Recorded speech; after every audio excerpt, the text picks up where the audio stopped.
The New York City subway has had a long history with its fares. Whether it be with fare hikes, the different means of paying the fare, or something else, the subway has had passengers paying the fare in many different ways over the years. In this video, we go through the history of the New York City subway's fare payment system, looking at the different tokens, turnstiles, and the future of fare payment. Over the years, due to inflation, the subway has had many fare hikes, but that is where this video's sponsor, Masterworks, can help. Every time I make a new subway video, I'm grateful a subway ride is still just $2.75 because inflation is ruining just about everything else.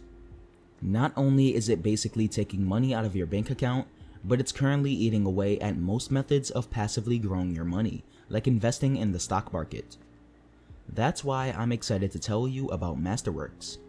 It's a unique platform that lets you invest in contemporary art by legends like Picasso and Banksy, but for a fraction of the full price.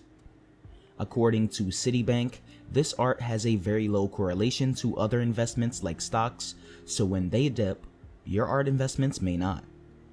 And if inflation has you worried, art can be a compelling option. The last time inflation was this high, it appreciated more than gold and real estate at an average of 17.5% per year per the MW All Art Index. Of course, any investment can fluctuate, and me talking about this does not mean I'm giving financial advice, but what Masterworks is doing is really fascinating, and their goals of seeking high returns are aligned with their investors. Which is why in 8 of their last 9 exits, Masterworks has delivered over 13.9% net returns to their investors. Masterworks has done so well, there's a waitlist to join their nearly 600,000 plus members, but you can skip it by clicking the link in the description below. Thanks to Masterworks for sponsoring this video. Early in the IRT's operations, passengers paid the subway fare by purchasing tickets for a nickel and dropping them in ticket choppers. This form of fare payment was short-lived, as the IRT assumed that its own employees were fare evading and ended up reforming the design of its fare payment system as a result. This brought on the introduction of the turnstile.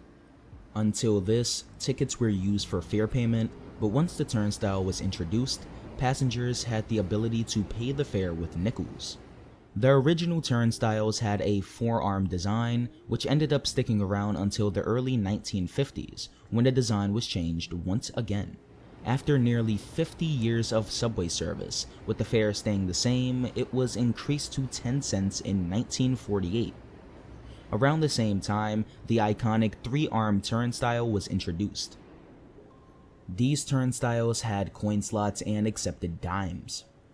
This changed just a few years later in 1953, when the subway's fare was increased from 10 to 15 cents. At the same time, the first subway token was introduced, since turnstiles couldn't handle 2 different coins. There's actually a pretty funny story behind the first transit token. The Transit Authority gained approval to raise the fare from 10 to 15 cents on June 14, 1953, and it was supposed to go into effect on July 25th of that same year, which left just over a month for them to get the tokens minted. The Transit Authority scrambled to try and find a manufacturer for the tokens. They first reached out to the US Mint, which rejected their request as they wished not to involve themselves in private coinage manufacturing. They then approached the Canadian Mint, which also rejected their request.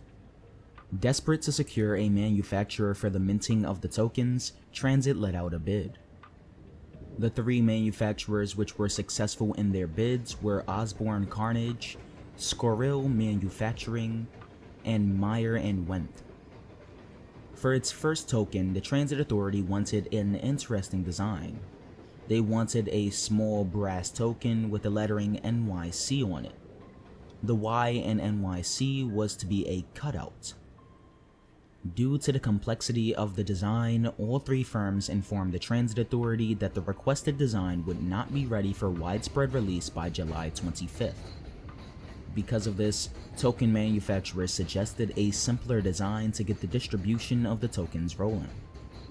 The Transit Authority redesigned the coin without the Y cutout. This token was dubbed the Small Solid and was removed from circulation in late September that year. At the same time, the originally intended coins, named the Small Y cutout, entered service. In 1979, to celebrate the 75th anniversary of the subway, the Transit Authority released a special token named the Diamond Jubilee. With it being a special token, many purchased it only to keep them as collector's items. Finally, in 1995, the last iteration of tokens began use. Named the 5-borough token, they were the last version of the famed subway token to be used in the system. For years, the MTA had dealt with counterfeit tokens and manual fare collection, meaning station agents had to take pen and paper when counting how many fares were paid at a singular turnstile. The MTA knew that it was time to progress to a more modern form of fare payment. Throughout the 1990s, the MTA worked with Cubic Transportation Systems to manufacture its infamous payment card, the Metrocard. To assist with the eventual implementation of the Metrocard and the phasing out of tokens, the MTA installed Metrocard-compatible turnstiles throughout the system, starting with the Wall Street station on the IRT Lexington Avenue line. By 1997, both MTA buses and the New York City subway had accepted Metrocard everywhere. Now, the Metrocard wasn't always the yellow and blue color we know of today. Originally, it was blue and yellow. This was changed in 1997 when Metrocards were accepted throughout the system. It was around the same time that free transfers were accepted between the subway and bus lines. Metrocard vending machines started being installed in stations in 1999, and 4 years later, in 2003, tokens were phased out.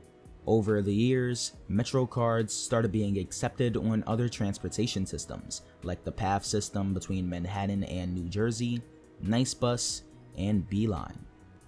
Up until the modern day, the basic design of the Metrocard has stayed the same, but the MTA has been creating special versions of it. Student Metrocards are available for NYC students, senior Metrocards for seniors, and even MTA employees have their own Metrocard. The MTA has also collaborated with some brands to create special edition Metrocards. Recently, the MTA has been working on replacing the Metrocard with the new OMNY system. The MTA has actually been working on a replacement for the Metrocard since 2006, only about 10 years after the introduction of the card. The MTA had signed a deal with MasterCard to test out a new RFID payment system. While the test was successful, it would take the MTA another 15 years to properly implement a replacement for the Metrocard. The replacement for the Metrocard started planning in 2016. This payment system, like the Metrocard, was designed by Cubic Transportation Systems. The system is based on tech from Transport for London's Oyster Card. OMNY allows for riders to tap a contactless payment card, smart device, or an OMNY card to pay their fare. With the Metrocard being accepted on many different modes of transportation in NYC outside of the MTA, it's been taking a while to make the new OMNY system compatible with all of them. Not to mention the fact that the MTA wants people to be able to use OMNY with Metro North and the Long Island Railroad. As you would expect, it's been a challenge for the MTA to complete the changeover from the Metrocard to the OMNY card, and they originally expected it to be complete in 2023. Here we are though, in late 2022, and OMNY hasn't been fully implemented on all modes of transportation yet. We don't even have OMNY vending machines yet.